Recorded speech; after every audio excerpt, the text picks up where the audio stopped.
Yesus akan menyembuhkan yang sakit. Tuhan Yesus mau saudara sembuh. Kau amin. Yang percaya katakan amin. Tuhan Yesus mau saudara sehat, kuat, umur panjang.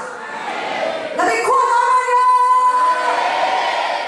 Kalau saudara percaya, jadilah kepada saudara sebagaimana saudara percaya. Katakan amin.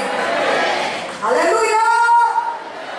Saudara kekasih, tapi saudaraku yang kekasih dalam nama Yesus, Tuhan Yesus berkata dalam firman-Nya, Tuhan Yesus tidak pernah menyembuhkan seorang pun sebelum dia melihat tindakan iman orang tersebut. Tuhan sebelum dia melihat orang tersebut punya iman dan melakukan tindakan iman, apakah mengucapkan imannya, bertindak dengan iman, Tuhan Yesus yang menyembuhkan. Tuhan Yesus menyembuhkan orang yang beriman. Katakan amin. Pada malam ini Tuhan mau saudara semuanya beriman. Tuhan Yesus hadir di tengah-tengah kita. Tuhan mau saudara semuanya punya iman, percaya kepada firman Tuhan. Katakan amin. Saudaraku, saudara hidup di dunia ini, saudaraku, ada setan. Setan itu pencuri, pembunuh, pembinasa. Dia mencuri damai saudara.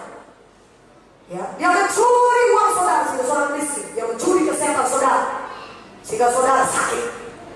Dia bahkan mau membunuh, membinasakan saudara dengan narkoba, dengan penguasaan hawa nafsu, bergaul bebas sehingga hidup manusia rusak, tidak ada masa depan.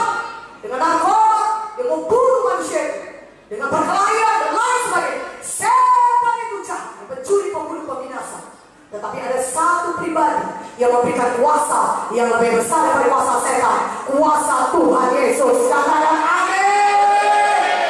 Ada yang lebih besar daripada kuasa setan. Katakan amin. 1 Yohanes 3:8 berkata, untuk itulah Yesus datang ke dunia ini supaya dia bisa mati di kayu salib, bangkit kembali pada hari ketiga. Dia mengalahkan maut dengan kebangkitannya supaya dia bisa membinasakan pekerjaan-pekerjaan setan. Haleluya. Kalau saudara percaya pada Yesus, saudara bisa menang melawan setan. Karena kemenangan Yesus adalah kemenangan saudara.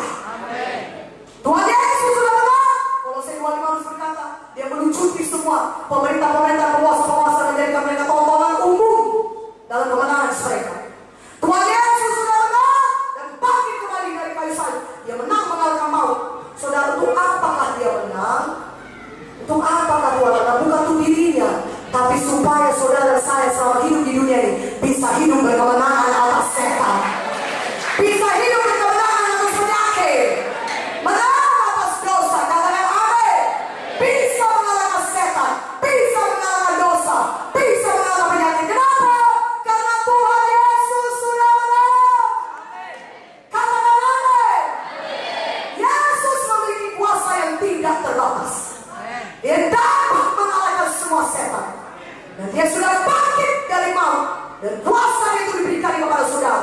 Dan saya mau katakan kepada saudara, saudara mau mengalami kuasa Tuhan yang tidak terbatas, maka saudara harus percaya dan memiliki firman Tuhan. Katakan amin. Tuhan Yesus memang sudah ada di surga. Dia sudah naik ke surga. Tapi dia berikan firman-Nya bagi saudara dan saya, supaya kita yang memakai kuasa firman-Nya, kita juga memiliki kuasa yang tidak terbatas. Haleluya. Kuasa firman Tuhan sama dengan kuasa Tuhan Yesus. Karena firman Yohanes 1:1 berkata, pada mulanya adalah firman, dan firman itu bersama-sama dengan Allah, dan firman